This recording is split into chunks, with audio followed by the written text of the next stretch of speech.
Farmers in Europe are under pressure. Governments introduce plans to reduce livestock numbers to limit greenhouse gas emissions. This has led to protests by farmers in the Netherlands and highlighted the conflict between environmental policies and the needs of agriculture and food production. But how do farmers adapt to these new policies? Could choosing smaller, more feed-efficient dairy breeds be the solution? To discuss this topic, we'll be speaking to a cattle breeding expert and farmer from the Netherlands and a senior breeding and product manager with more than 30 years of experience with Jersey cows. Walter Liebregts, CEO and owner of Koole and Liebregts in the Netherlands, and Peter Larson, product manager for VikingJersey at VikingGenetics. This is the BreedCast produced by VikingGenetics. I'm your host, Hielke Wiersma. Welcome to both of you. It's great to have you with us. Thank you, Hielke. Thank you. Walter, to start with you, shortly tell us what you and your company do in Holland.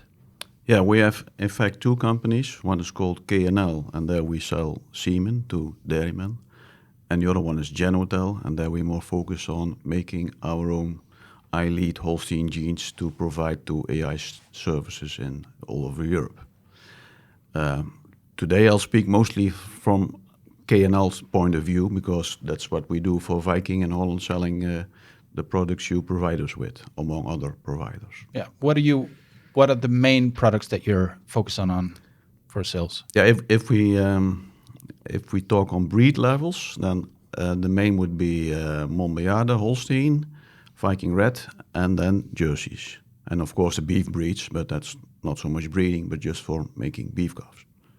All right. So to get that clear, that's very good. Walter, you have a long career within the cattle breeding. Most of your life has been within genetics and cattle breeding. Tell us what has changed in your mind. What are the major things that have changed in your time? Well, the biggest change was in the beginning of my career. That was the Holsteinization. And then we had local, I'm talking about 1980 and 1990. That was the decade where the Holstein was important from the US, Canada. And the Holstein brought us much more production and better udders. And a lot of more size that was then wanted. There was apparently a positive correlation between size and production or appreciation, and that was the major change.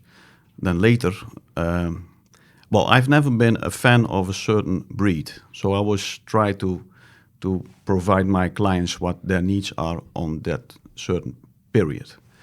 Later, and now I'm talking around 2000, we saw that the Holstein did not only bring us very good things, the fertility, the health issues. That was a challenge. And then we started crossbreeding with Montbéliardes in the beginning. And from 2010, we started with Procross. And, well, we can see that works quite well in many herds. Later, that's around 10 years ago, we also started with the sales for jerseys. And the jersey has always been penalized in Holland because of our fat quota system. In order to produce milk, you need a fat quota, and since the jersey produces more fat than protein in a ration compared to Holsteins, the jerseys was not so advantage in our system. That changed, and now we see a big grow in our sales of jerseys. And that's mainly, or that's also due to the whole situation that is in Holland at the moment with the current political situation where the Dutch farmers are facing challenges. Tell us about those challenges. What's going on in Holland at the moment? Yeah, we all have heard about the Green Deal from the European Commission. There are in Holland many Natura 2000 areas. I don't know whether you're familiar with that. That's preserved nature where we need to. Well, it's not allowed to have any changes there. They are very much protected areas. Now we have quite a few, and we have quite a few people and quite a few animals. So that is, well, let's say a small war for surface. And the European Commission has given us some laws, perhaps guidelines, to be less polluting in the sense of nitrogen. That's now the most hot issue phosphate was, now it's nitrogen, perhaps in the future it's methane or CO2 or whatever. So all these polluting by effects from producing milk are now under discussion. But we are in the beginning of the discussion, and the goal is to achieve certain, let's say, reductions between now and 2035. So it's quite a long time that we have the possibility to adapt. There is no fixed scheme or route or laws to say this is what you must do. So the farmers still are very much in question. How can I adapt, and what do they want from me? What does the government expect? So in 2022, there were huge protests, farmers on the motorways blocking everything, stuff that really reached global news. Basically, what were they protesting for? Well, to the global feeling that they are not appreciated, and to their. Well, the government says you have to deduct. They haven't presented a plan yet or a method how to do it, but the message was clear. We need less animals. How and which animals, whether it should be pigs or cows or poultry, that's not clear. But the farmers felt attacked in their neighborhoods, in their communities, in their way of life. And they organized themselves, and the outcome was indeed protests on a massive scale. And we have not seen the end of that. Next weekend there's again protests, and we have elections next week, so there's always things moving. What are the consequences for the farmers if these policies are made reality? Well, probably the first consequence will be that the government will publish a list with the peak polluters, so the farms that are the most polluting, closest to the nature areas. And then there will be a voluntary program. If you want to stop your farm, you can say, okay, I want to stop. I'm 55. I have no successor, and the government buys your herd and your land and will turn it into nature or other projects. That's the first step. It is not so severe because many of these farmers didn't have any successor anyway. So for the personal life of the farmer, it's perhaps a welcome idea. But the problem could be for the sector that the government will take the animal production rights out of the market. So that's what's going on in Holland. Peter, with your experience and the context that you have across Europe, how do you see this evolving? Well, I see that it is evolving, and the basis for evolving and doing changes, coming up with more restrictions, is that you actually know the emissions per cow, per breed. And in contradiction to Walter, I am actually a fan of one of the breeds. I've been working with the Jerseys all through my career, and they seem to be, they prove they are, more efficient when it comes to emissions than other breeds. We started out measuring livestock units back 20 years ago in Denmark, and livestock units was based on emissions of nitrogen, showing that the Jerseys were 20% more efficient than bigger cows. Today, our restrictions are not only based on nitrogen emission; it's based on several things affecting the environment. But restrictions nowadays are giving you a license to produce, relating to how much emission, and relates to how much land per cow, how much space in barns per cow, how much manure can you spread per hectare. So it's more a total emission-based license to produce system we have today than the original livestock unit. Walter, it seems like in other countries, I recently heard about stuff going on in Ireland. We've heard about New Zealand and different places, with the same kind of political agenda. In your mind, what can we learn from the situation that you have in the Netherlands? Well, I would like to go a step back and first think what is the real problem. And in Europe, at least in Holland and more Western European countries, the problem is that we import a lot of feed and we produce milk. And then you can, of course, as Peter does, discuss how efficient are we doing that. The question is, will the governments allow us to keep on importing all these feedstuffs from Brazil and wherever they come from, Ukraine, and if we continue that, then we, of course, are kept with minerals too much, and you can call it emission or whatever you call it, but that's the disbalance in what we are doing. And I think the politicians want to balance that. Then there's 2 points I want to make. Of course, we have to look to the efficiency of the breeds, and smaller cows like jerseys are, without any question, more efficient. So less methane or whatever the problem could be. But the second question I have, if it comes to the breeds, which one fits the best in a lower input system? So if you have a high producing herd, you need a lot of input of feed from Brazil, to call it simply Brazil. But if we stop that and we need to feed our cows more a grass-oriented menu, so the ration is perhaps a little bit silage maize and more grass, then we have to look which breeds fit better the grass ratio. And in my experience, we can see that in Holland, 2/3 of our arable ground is only fitted for grass because the rest is peat and it's too heavy clay. So grass is essential in the new cow industry in northwestern Europe, I would say. And we see that the Holstein is having a problem with converting and only living from grass. Then they get too frail, fertility goes down.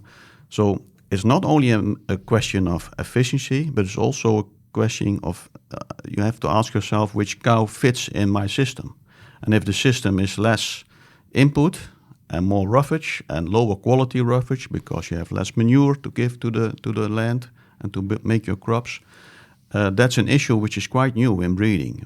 We talked, like Peter did, always about efficiency, but then we have high input systems. We feed them as much as possible, and then they are efficient. But the feeding will change. It will be less quality input feeding because there's competition with human feeding. Peter? Yeah, I could add to that this is where we can actually change the situation by affecting policy. And I think that during the later years, we have had a lot of support to research and development in systems where you feed cows differently. We are experts in feed efficiency when it comes to feeding the cows a mixed ration like we do in northwestern Europe. But when it comes to cows grazing, then we do not know where we are. Are our cows efficient enough? And I think policymakers will help us get those results in new and coming research projects. Which cows, which breeds are the ones doing better on grazing conditions? But perhaps we know more than you guess. In Denmark, there is a high production per cow. It's the highest in Europe. It's around 11,000 kilos or so. In Holland, we are 2,000 kilos lower. Not that we have much worse genes for production, but we have other methods of producing the milk. And organic farming, farms with a lot of grass, no maize, is more common in Holland than it is in Denmark. And there we do see in our daily practice quite differences between breeds. And that's interesting because I feel that there is going to be a change towards those breeds that are not only efficient, but also more capable to work in a poorer environment.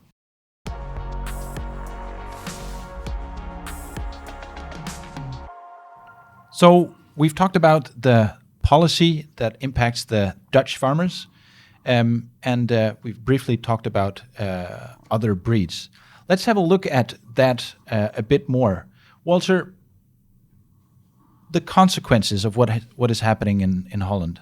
What are the farmers doing to adapt? At the moment, I would say not enough or very little because they don't know exactly how to adapt. There is this pressure from government and EU, but there are no really guidelines, or there are not really, let's say, strict rules where you have to perform to. So they're a bit in a phase that they don't know what to do. And then I always tell them, if you don't do nothing, you're sure that you will not be with the winners. You have to adapt, although it's not sure what exactly the rules will be. But what is clear, as we just said, that efficiency will always be advantageous for you. Whether it will be efficiency on methane, CO2, or phosphate, doesn't matter. If the cow needs less food to make the same volume of kilos fat and protein, that's always better. So breeding direction there is what we advise. Peter, from a geneticist point of view, how can breeding and how can we as a breeding company be part of the solution for this? Developing breeding values that makes it possible for farmers to achieve the goals. And it's very important that farmers are aware how to get the highest genetic trend or highest genetic development for an individual trait. Go directly for the trait. Now we have developed the Safe Feed Index. Safe Feed Index will lead to more efficient cows, but will also lead to less emission. Some farmers think that if you focus on Safe Feed Index and feed efficiency, then you might lose some production. But that's not necessarily the truth. If you focus on the goals, the direct breeding values for individual traits that you prioritize, then you will have a positive trait for both. And tell us about the jerseys, Peter. With your experience, what is it that makes them a particular good option in this situation to adapt?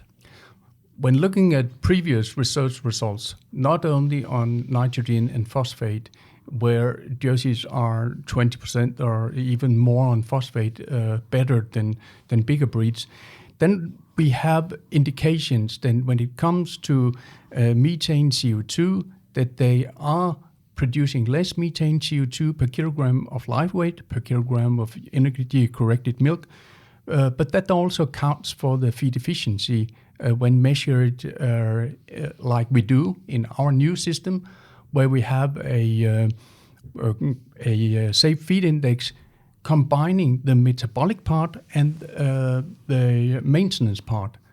The maintenance part relates to the size of the cow, and it's quite clear the big cows, they are less efficient than the more medium-sized cows. When it comes to the metabolic part, we measure the feed intake on individual cows by using 3D cameras and the photos derived from that. So we get very, very accurate figures on how the cows perform, both on feed efficiency and also on the emission. This does count for across breeds, that the medium size are more efficient, but within breeds, if you have a Holstein breed, the medium-sized Holstein cows will be more efficient, more climate-friendly than the bigger Holstein cows. Walter, there are a lot of jerseys being exported from Denmark to Holland, with this taking into account that the jersey is very efficient. Tell us how the jersey fits into the market in Holland. Yeah, at this moment, our milk check is based on kilos fat and protein. We have seen a higher value for the fat recently than it was in the past. So the ration for the jersey is coming better and better. Peter's talking about the breeding programs, and they have responsibility to develop the breeding values for feed efficiency. A farmer does not want to wait that long. Breeding programs are great, but it takes very long to have results. It's 10 years, 20 years before you really have changed the animal. If you change the breed or you start crossbreeding, there's an immediate effect.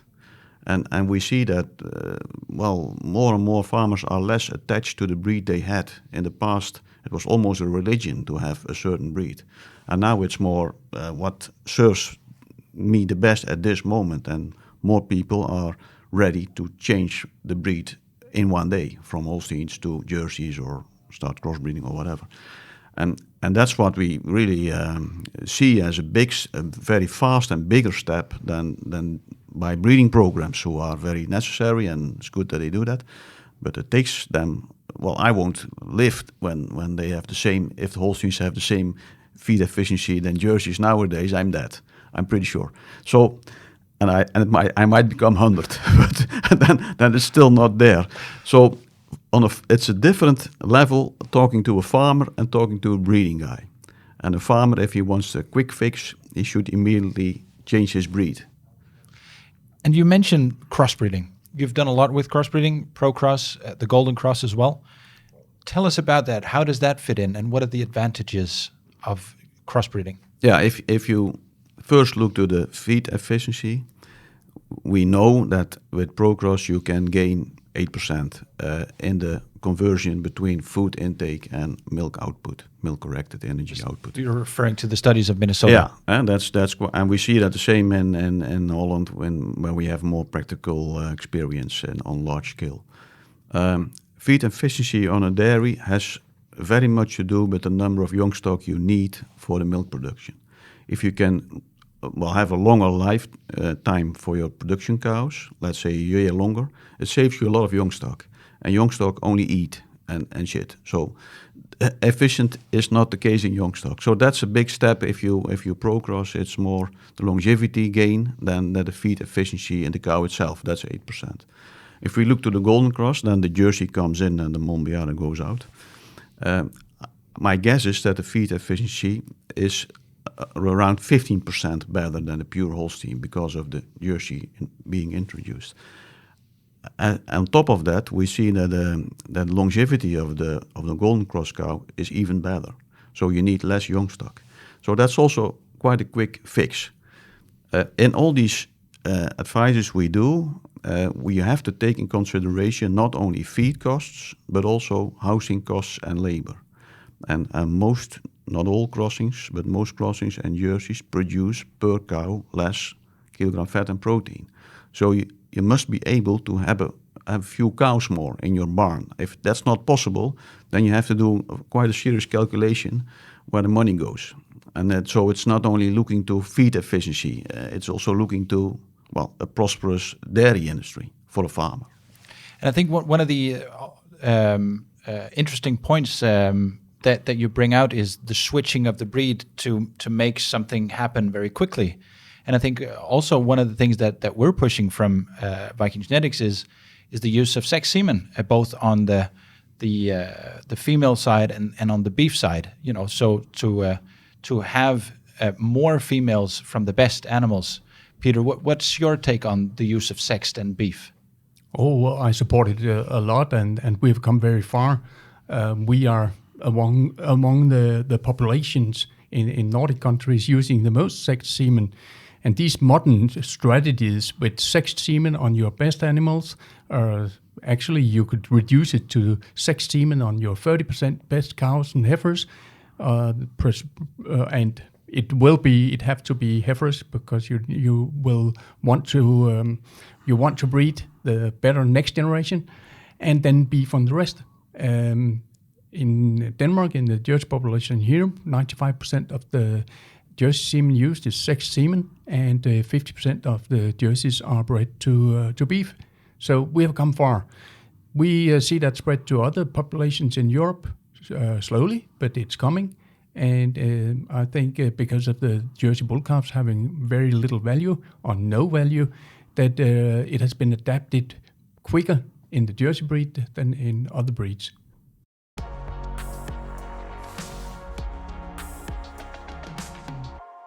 So now we've looked at the specifics about why the smaller breeds like the Jersey or the crossbreds can be beneficial for the transition of the political agenda.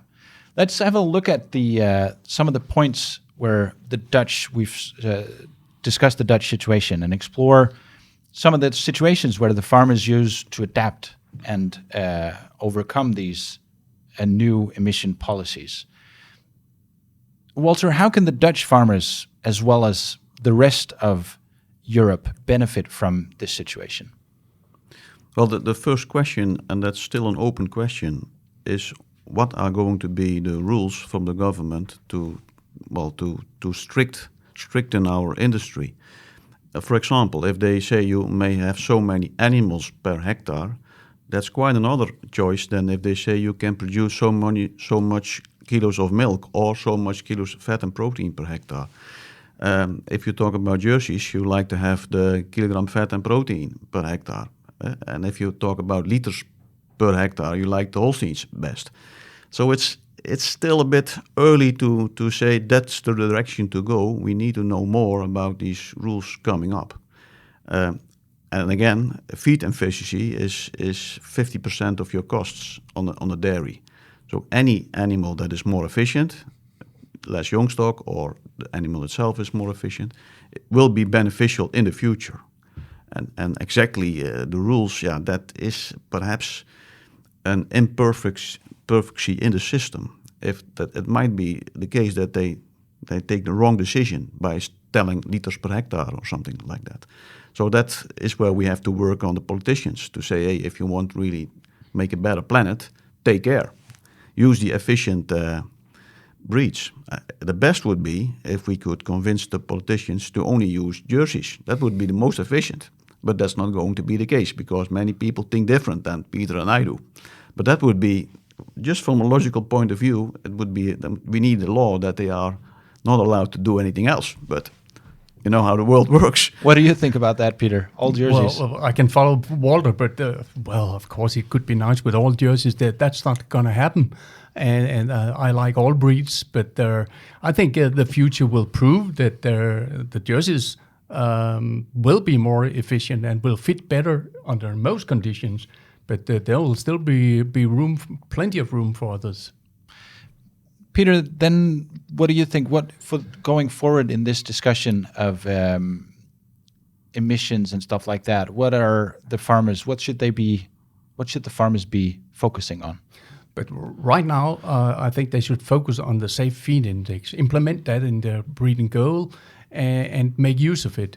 But I'm glad that what Walter mentioned earlier about longevity, because at this stage, it is important to think of the effect of longer living animals and replacement rate going down, that also the offspring that you produce actually affects environment.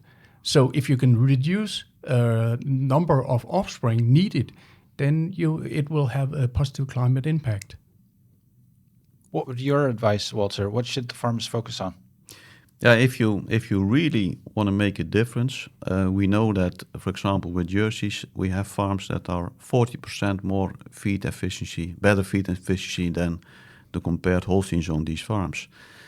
So, you need to calculate, and you need to see what's happening on my farm with my land, with my labor, with my barns, and with my producing capacity. And then very often other breeds than Holsteins are superior. But a simple fix is too simple. You need to watch the typical situation of that farm. Peter, you had a comment?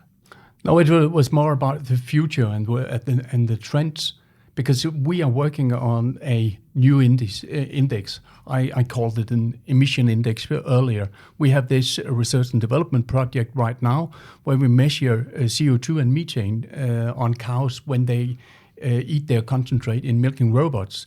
It's a project started a year ago, and we think that it'll show that there are some cows producing less CO2 and methane per kilogram of energy-corrected milk. It will be a very, very useful tool to reduce emissions when we introduce this index. I hope that it'll be coming within the next year.